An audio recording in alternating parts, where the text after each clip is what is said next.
वालेकुम। तो आज की यूट्यूब शॉर्ट्स में हम पढ़ेंगे इटालियन में सवाल कैसे करें। तो यहाँ पर मैंने 3 सवालात मेंशन किए हैं इटालियन में करने के, तो आज हम वो पढ़ेंगे। पहला सवाल है के जोर्नी ए। के जोर्नी ए।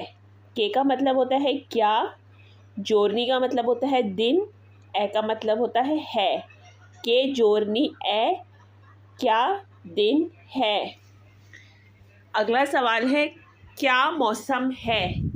क्वाल ए इल टेम्पो। मौसम को कहते हैं टेम्पो। क्वाले क्या ए है, क्वाल ए इल टेम्पो क्या मौसम है। के ओरा ए। ओरा का मतलब होता है टाइम, के का मतलब होता है क्या, ए का मतलब होता है। के ओरा ए क्या टाइम है।